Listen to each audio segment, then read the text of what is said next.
Kaip narcizai psichologiškai smurtauja? Kokie yra slapti futliarai, rūbai, ginklai, kur juos įvelka, kaip mus nuginkluoja jie? Papasakosiu trumpai ir vardinsiu 5 būdus.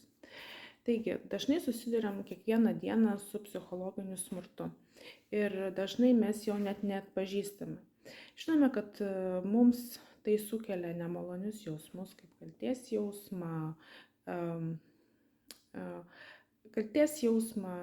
liūdesį, ašaras, gėdos jausmą ir taip toliau, galvos skausmus. Tačiau nežinom tiksliai, kaip tas atrodo. Tai va, pateiksiu 5 pavyzdžius. Pirmas pavyzdys, kaip narcizai mus nuginkluoja. Nuoširdumas. Taigi, pavyzdys. Jūsų burna smirda. Čia kaip pavyzdys, taip nuoširdžiai žmogus pasako, bet sukelia mums nemalonius jausmus, kadangi nuoširdumu prisidengiama ir tiesiog žmogų nuginkluoja, jisai tiesiog nieko nelieka sakyti, daryti, tiesiog prisidengti burną. Ir antras pavyzdys, tai būtų nuolankumas, kuklumas. Pavyzdžiui, pavyzdys, kirpėja jūs kerpa, nuolankiai pasakoja, kaip prižiūrėti ten, sakykime, jūsų plaukus, ten kaukes kokias pirkti, kokias gumutes, o tuo tarpu jūs apkerpa labai, labai prastai arba taip, kaip jūs nenorite. Ir trečias pavyzdys,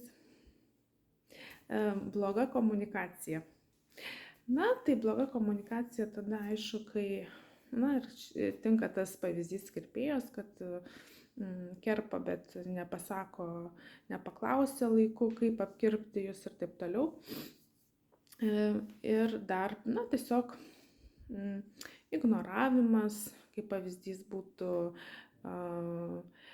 ignoravimas, nekalbėjimas, negirdėjimas, nematymas, poreikių netenkinimas. Tiesiog prisidengiama bloga komunikacija. Aš tiesiog nesupratau, negirdėjau, nematau tavęs ir taip toliau, ir taip toliau. Tai irgi yra psichologinis smurtas. Ir toliau ketvirtas dalykas, toksinė pagalba. Prisidengiama pagalba. Tiesiog kažkaip irgi nuginkluoja tai, nes tu kaip ir negali atsisakyti, tau nori padėti. Ir galiausiai paaiškėja, kad ta pagalba buvo, kaip pasakyti, daugiau padarė žalos negu naudos. Pavyzdžiui, sutvarko tavo,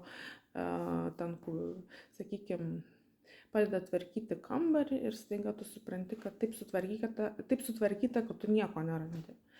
Ir tai sukelia nemalonius jausmus. Psichologinis smurtas. Aišku, pasakyti žmogui, kodėl tu čia tai padarai, ir tiesiog nuginkluoja. Ir 5 pavyzdys, reikalavimai.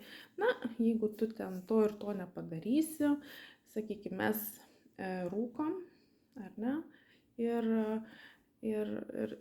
žmogui sakom, jeigu tu čia nerūkai, tai tu čia, pavyzdžiui, prie mūsų nebūsi. Čia kaip pavyzdys, aš nerūkau. Tai yra psichologinis smurtas, prisidengiama tam tikrais reikalavimais, prašymais, pageidavimais ir taip toliau. Ačiū.